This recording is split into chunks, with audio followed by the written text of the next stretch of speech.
శాంతి ఇంటికి చేరుకున్నాక నెల్లూరు నుండి తాతగారు మర్నాడు వస్తారన్న విషయం శ్రీరామ్ చెప్పినప్పుడు ఇంకా ఆనందించింది.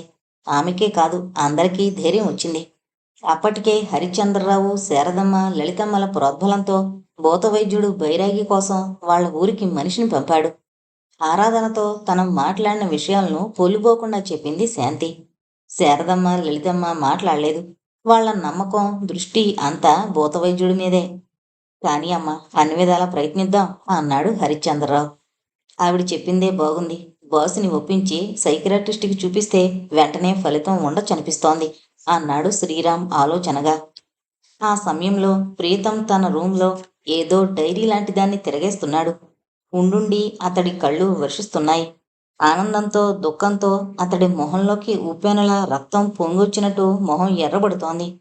కొద్దిసేపటి తర్వాత అతడు దాన్ని చదవలేనట్టుగా పక్కన పెట్టేసి దిండులో మొహం దాచుకున్నాడు.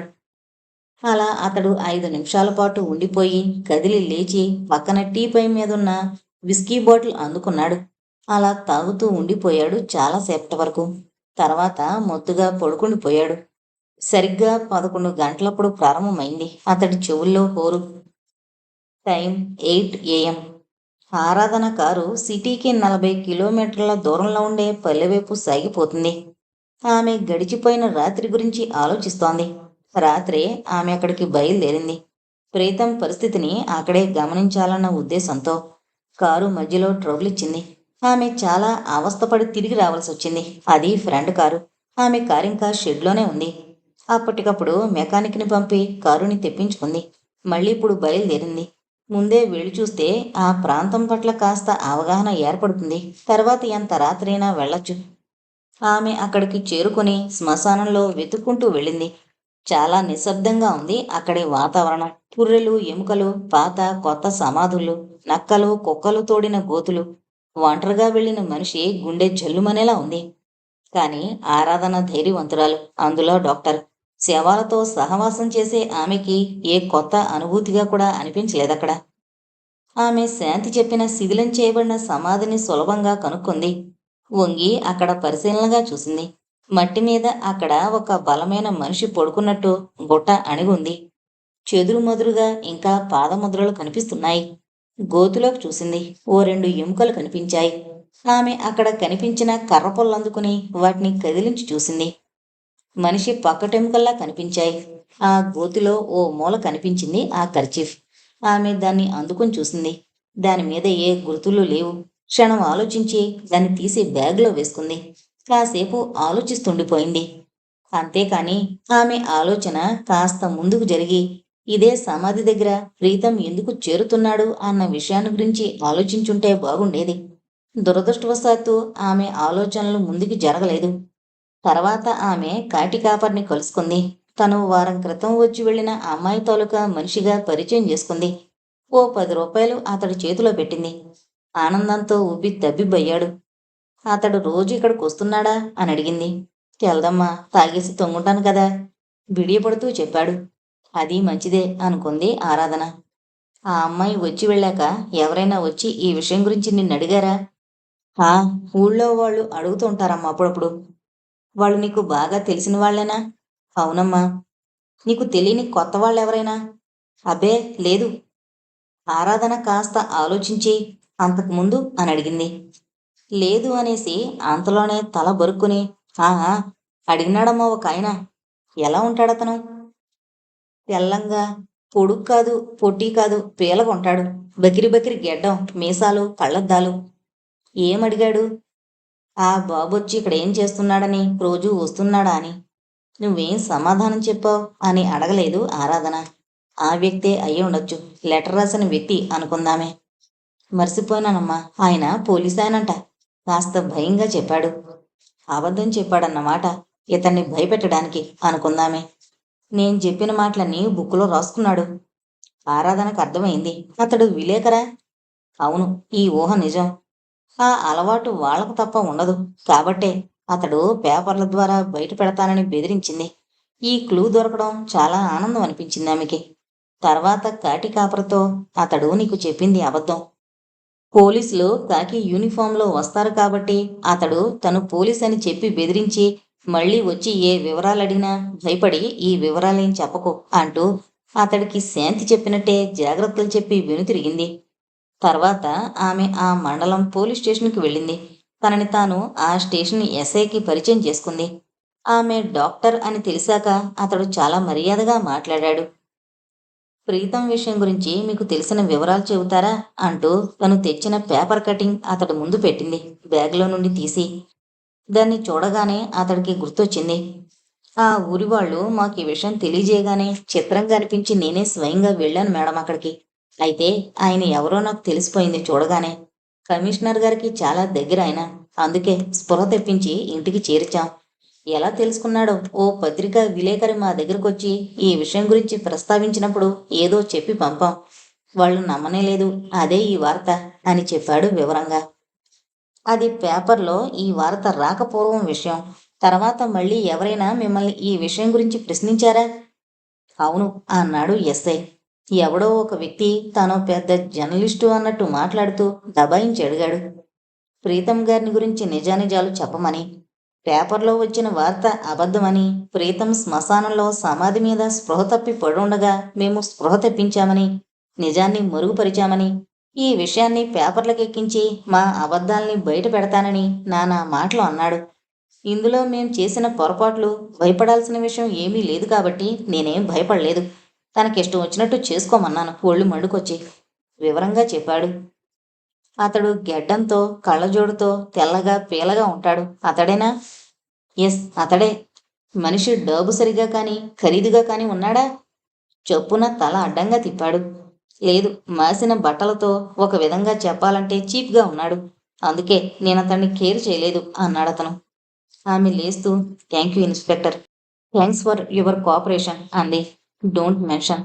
అతడు మొహమాట పడిపోతూ ఆమెను కారు దాకా సాగనంపుతూ అడిగాడు. ఈ వివరాలన్నీ మీకెందుకు మేడం? మీరెవరు? మర్యాదగా వినయంగా క్యూరియస్గా అడిగాడు. ప్రీతంకి దగ్గర బంధువుని. మీకు తెలియదేముంది? ఇది పొరుగుకు సంబంధించిన విషయం.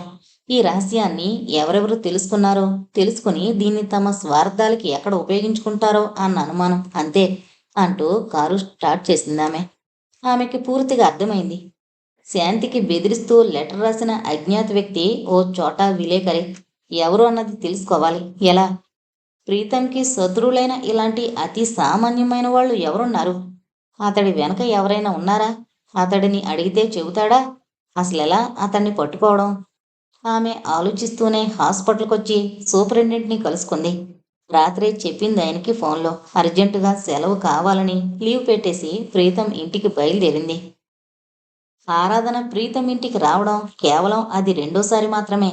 ఆమె వచ్చేసరికి ప్రీతం విస్కీ మత్తులో గాఢంగా మునిగిపోయి ఉన్నాడు. అతడితో ఆమె మాట్లాడే అవకాశం ఆ పూటకి లేకపోయింది. దీర్ఘంగా నిట్టూర్చి ఆమె మౌనంగా కూర్చుండిపోయింది. రాత్రి కూడా శ్మశానం దగ్గరికి వెళ్ళొచ్చాడతను. అతడి మొహంలో అలసట, నీరసం. అతడొక తాగుబోతులా తాగుతున్నాడని చెప్పింది శాంతి.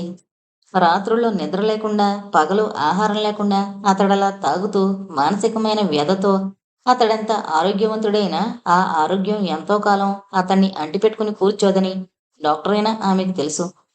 ఎందుకిలా అయ్యావు ప్రీతం? ఆవేదనగా అనుకుందామే.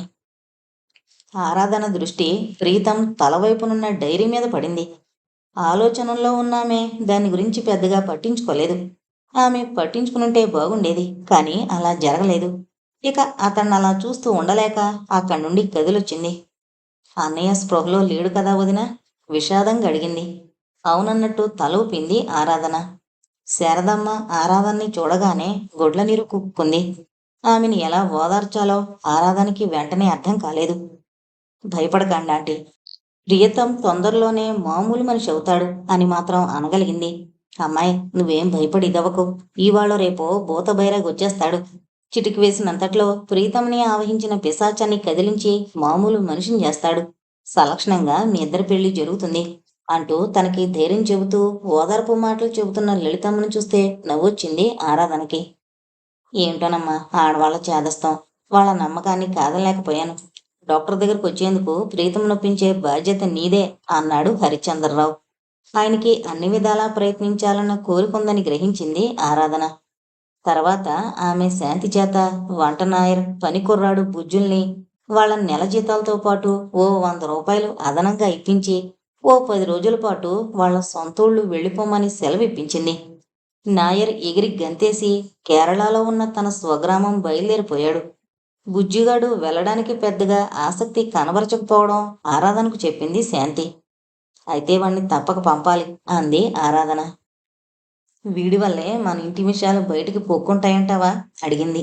కావచ్చు, వాణ్ణి పంపు ముందు దృఢంగా అంది. శాంతి వాణ్ణి ఒక విధంగా బలవంతంగా కారులో తీసుకెళ్లి ట్రైన్ ఎక్కించి మరీ వచ్చింది. వాడి అక్క శ్రీకాకుళంలో ఉంది. ఇక మిగిలింది వాచ్మ్యాన్. పాపం, అతడిని పంపాల్సిన అవసరం ఉండదు అంది శాంతి. తలూపింది ఆరాధన. ఎందువల్లంటే వాచ్మ్యాన్ రాజులు ప్రీతంకి అత్యంత విశ్వాసపాత్రుడు. 40 ఏళ్ల వయసులో భార్య ఎవరితోనో లేచిపోగా కూలీ నాలీతో పొట్టపోసుకునే రాజులు 10 ఏళ్ల కొడుకుతో సహా రైలు కింద తలపెట్టి ఆత్మహత్యకి పూనుకోవడం అతడి అదృష్టవశాత్తు ప్రీతం దృష్టిలో పడింది. ఎంతో సాహసంగా అతన్ని రక్షించి విషయం తెలుసుకుని మందలించి అతడి కోసం తన ఇంట్లో ఉద్యోగం ఒకటి కల్పించి అతడి కొడుకుని హాస్టల్లో చేర్చాడు. ప్రీతం తనకి జన్మనిచ్చిన దేవుడితో సమానమయ్యాడు రాజులకి. ఎందుకో తెలియకుండానే అతడి పట్ల ప్రీతంకి అభిమానం ఏర్పడింది. అలాంటి రాజుల ద్వారా కుటుంబ రహస్యం బయటికి పొక్కుతుందన్న అనుమానానికే తావులేదు. ఆరాధన రాజులతో ఈ విషయం గురించి మాట్లాడినప్పుడు బోరుమన్నాడు రాజులు. ఆమె తెల్లబోయింది. దేవుడమ్మా బాబుగారు, దేవుళ్ళకు కూడా కష్టాలొస్తాయని కథల్లో పురాణాల్లో విన్నాను. నిజమిప్పుడు చూస్తున్నాను. నా బోటి దిక్కుమాలిన ఎదవలకి కష్టాలొస్తే ఎవరికీ బాధలుండవు, నష్టాలుండవు. కానీ మా బాబులాంటి దేవుళ్ళకే వస్తే నిజంగా దేవుడు దయలేనోడమ్మా. ఆరాధన తనే ఓదార్చాల్సి వచ్చింది అతన్ని. మీ బాబుగారు ఇలా ఎందుకయ్యారని అనుకుంటున్నావు రాజులు అడిగింది. ఆమె అడగాలని కాదు, యథాలాపంగా అడిగింది అంతే. నాకు తెలీదమ్మగారు. దెయ్యాలు భూతాలున్నాయో లేవో కూడా నాకు తెలీదు. తెలివిగలవాళ్ళు పెద్ద డాక్టర్లు. తమరే బాబుగారిని బాగుచేసి అందరి బాధలు తీర్చాలా అన్నాడు కళ్ళు తుడుచుకుంటూ. ఈ మధ్య నిన్నెవరైనా బయట వాళ్ళు ఈ విషయం గురించి అడిగారా? లేదమ్మా, నేనెప్పుడో గాని బయటికెళ్ళను. వెళ్ళినా ఎవరితోనూ మాట్లాడను. మొక్కల పని ఎప్పుడైనా అమ్మగారు చెబితే బయట పని చేస్తాను అంతే. అప్పుడప్పుడు వెళ్ళి హాస్టల్లో ఉండే నా కొడుకుని చూసొస్తాను. అంతకు మించి బయట ప్రపంచంతో నాకు సంబంధం ఉండదు. ఇంట్లోని మిగతా నౌకర్లు ఎవరైనా బయట వాళ్ళతో మాట్లాడడం చూసావా అడిగింది. ఆలోచించి అవునమ్మా చూశాను. బుజ్జిగాడు ఓ గెడ్డవాయంతో 1-2 సార్లు దొడ్లో మాట్లాడడం, ఒకసారి మేడ మీద మొక్కలకి నీళ్లు పోసేటప్పుడు ఇంకోసారి బజారుకి వెళ్ళొస్తూ చూశాను. వాడే నేను అడక్కపోయినా ఎవరో బంధువులని చెప్పాడు అని చెప్పాడు. అతడు ఎక్కడుంటాడో చెప్పాడా? లేదమ్మగారు, నేను అడగలేదు. బుజ్జిగాడన్నమాట. ఆ అజ్ఞాత విలేకరికి ఇంట్లో విషయాలు చెప్పింది. వాణ్ణి పంపడం మంచిదైంది ఈ ఊరు నుండి. నౌకర్లని పూర్తిగా నమ్మకూడదని ఆరాధనకి తెలుసు. ప్రియతం డ్రైవర్ 15 రోజుల క్రితం నుండి సెలవులో ఉన్నాడు పెళ్ళని. ఇంట్లో వాళ్ళ కోసం ఉన్న మారుతి కారుకి డ్రైవర్ లేడు. శాంతి వాడుకుంటోంది దాన్ని. శ్రీరామ్ని చూడాలిక. అతడు ఆమె వచ్చేసరికి ఫ్యాక్టరీ దగ్గరికి వెళ్ళాడు. లంచ్కి వస్తానని చెప్పాడు. అవుట్ హౌస్లో రాజులతో మాట్లాడుతున్న ఆరాధన దగ్గరికి శాంతి పరిగెత్తుకునొచ్చింది. వదిన, కాజీపేట నుండి ఫోన్ వచ్చింది. నెల్లూరు తాతయ్య చేశాడు. బలవంతంగా అక్కడ ఆయన్నెవరో ఆపేశారట. ఓ ఇంట్లో నుండి ఫోన్ చేశాడు రహస్యంగా. కారు తీసుకుని నన్ను రమ్మన్నాడు. వెళుతున్నాను అంది కంగారుగా. ఆరాధన ఆశ్చర్యపోయింది. క్షణం ఆలోచించి ఒక్కదానివి వెళ్ళొద్దు, మీ మామయ్య గారిని తీసుకెళ్ళు అంది. శాంతి ఆశ్చర్యంగా చూడలేదు. ఒకటికొకటిగా జరుగుతున్న ఈ వింత సంఘటనలకి అలవాటు పడి నిబ్బరం వస్తోంది ఆ అమ్మాయికి అప్పుడే. అలాగేనని వెళ్ళిపోయింది. ముసలాయన్ని కాజీపేటలో బలవంతంగా దింపాల్సిన అవసరం ఎవరికొచ్చింది, ఎందుకొచ్చింది? ఆయన రహస్యంగా ఫోన్ చేయడం ఏమిటి? ఆలోచిస్తుండిపోయింది. రాజులు అన్నాడు. అమ్మగారు, ఒక్క మాట. ఏంటి అన్నట్టు చూసింది ఆరాధన. చదువుకున్నోణ్ణి కాదు, తెలివైనోణ్ణి కాదు, చిన్నోణ్ణో పెద్దోణ్ణో ఒక మాట అమ్మగారు. చెప్పు రాజులు. ప్రతి రాత్రి భోంచేసుకుని నేను బాబుగారి కంటే ముందెళ్ళి శ్మశానం దగ్గర కాచుకుని ఉంటాను. రాత్రుళ్ళక్కడ ఏ పురుగు పుట్రా ముడతాయో ఎవరేం చెప్పగలం? మీకిష్టమైతే వెళతానమ్మా ప్రాధేయపడుతున్నట్టు అడిగాడు. మొదట ఆరాధన ఆశ్చర్యపోయింది. ఈ ఆలోచన తనకి రానందుకు. ప్రీతంలో కాస్తైనా మార్పొచ్చే వరకు అతన్నలా ఒంటరిగా అక్కడ వదిలేయకూడదు. రాజుల మీద అభిమానం కలిగింది ఆమెకి. అలాగే వెళ్ళు రాజులు. ఈ రాత్రి నుంచే. ఈ ఇంట్లో అందరికీ నీ మీద విశ్వాసం ఉంది. దాన్ని నిలుపుకోగలవు. నువ్వన్న నమ్మకము ఉంది అంది. రాజులు ఆమె ఒప్పుకున్నందుకు పొంగిపోయాడు. కానీ అప్పుడు రాజులకి తెలియదు తను భయంకరమైన ప్రమాదంలో ఇరుక్కోబోతున్నాడని. అతన్ని ప్రోత్సహిస్తున్న ఆరాధనకి తెలీదు విశ్వాసపాత్రుడైన ఆ నౌకరు తన యజమాని కోసం చేస్తోన్న సాహసం అతడి జీవితానికి ఎలాంటి ముగింపిస్తుందోనన్న విషయం. రాజులతో మాట్లాడాక కాస్త తేలిగ్గా మనసులోని భారం తగ్గినట్టు అనిపించింది ఆరాధనకి. ఆమె తండ్రికి ఫోన్ చేసి సాయంత్రం వస్తానని చెప్పింది ఇంటికి. లంచ్ తీసుకునేటప్పుడు డైనింగ్ టేబుల్ దగ్గర చూసింది ఆరాధన శ్రీరామ్ని. అదే ఆమె అతన్ని చూడ్డం. ఆమె ఎవరో తెలిసాక మర్యాదపూర్వకంగా నమస్కరిస్తూ I'm very glad to meet you madam అన్నాడు. భోంచేస్తున్నంతసేపు అతడు గమనించకుండా ఆరాధన అతన్ని పరిశీలిస్తూనే ఉంది. అతడిలోని నెమ్మదితనం, మాటల్లో మర్యాద గుర్తించిందామె. శ్రీరామ్ స్ఫురద్రూపి తెలివైనవాడని కూడా గ్రహించింది ఆ కొద్దిసేపట్లో. ఆరాధన ఎడమ చేత్తో స్పూన్తో భోంచేయడం చూసి చేతికేమైందమ్మా అడిగింది శారదమ్మ. కారు డోరు వేసేటప్పుడు పొరపాటున చూపుడు వేలు మధ్యవేలు నలిగాయంటీ అంది నవ్వుతూ. భోంచేసి వెళ్ళేటప్పుడు మీతో మాట్లాడాలి అంది ఆరాధన శ్రీరామ్తో. వెల్కమ్ మేడం మర్యాదగా అన్నాడతను. ఆమెని చూడకముందే శాంతి ద్వారా లలితమ్మ ద్వారా ఆమెని గురించి విన్న అతడికి ఆమె పట్ల కలిగిన అభిప్రాయం గౌరవం ఆరాధనని చూడగానే రెట్టింపైంది. ఆఫీస్ రూంలో కూర్చుందామా? పదండి అందామె. 5 నిమిషాల పాటు మాట్లాడింది అతడితో. ప్రీతం పరిస్థితిని గురించి చాలా బాధపడుతున్న వాళ్ళ కనిపించాడతను.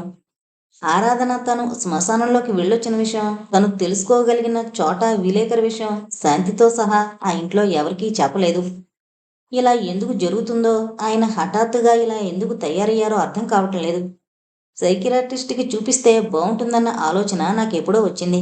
కానీ బాస్ని ఒప్పించేదెలా? బిజినెస్ని ప్రాణంగా భావించే వ్యక్తి దాని గురించి అసలు పట్టించుకోవడమే మానేసరే విచారంగా అన్నాడతను. నేనోసారి ప్రీతంతో మాట్లాడొస్తాను అంటూ నాకు చిన్న హెల్ప్ చేయాలి మీరు అంది. తప్పకుండా చెప్పండి ఏంటది? మహాభాగ్యం అన్నట్టు అడిగాడు శ్రీరామ్. మా ఫ్రెండ్కో లెటర్ రాసి పెట్టాలి. వేళ్లు నలిగాయి.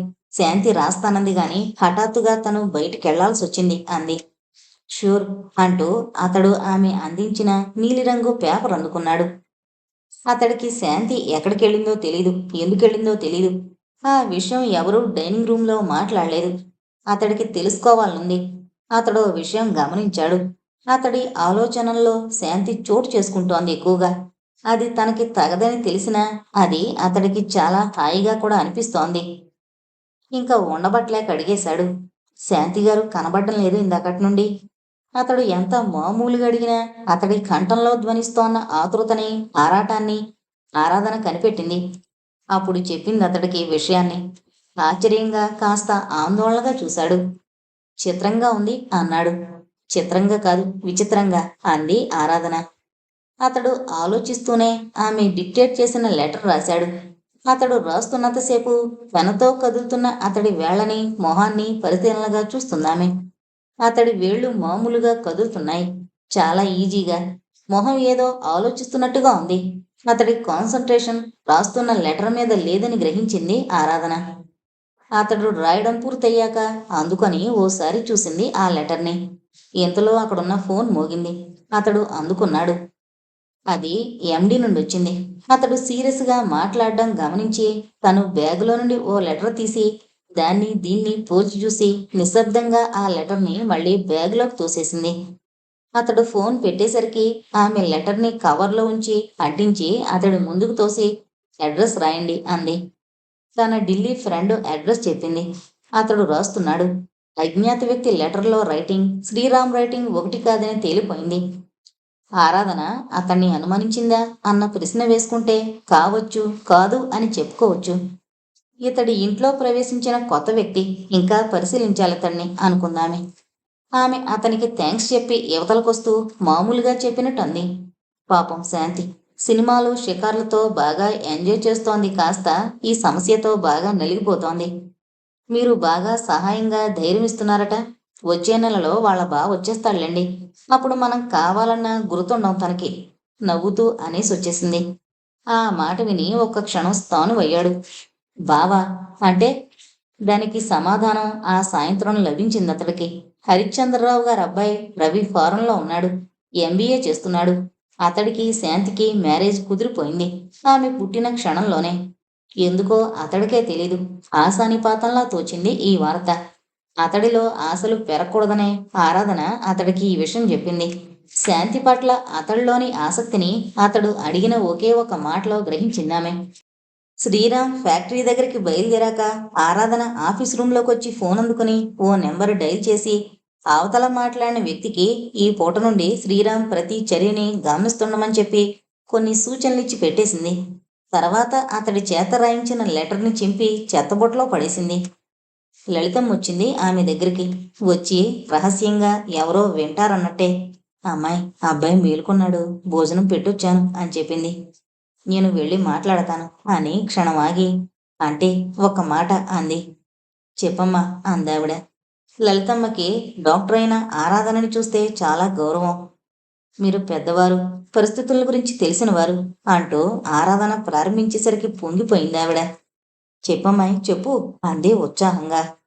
శాంతి చెప్పడానికి మొహమాట పడిన విషయాన్ని చల్లగా తెలివిగా చెప్పింది ఆరాధన. ఆవిడ్ని ఒప్పించింది. మనకి మొదట ముఖ్యం కుటుంబ పొరువే కదూ. అవును, నిజమైన మాట.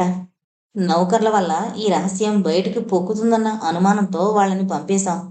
అవునవును కదా.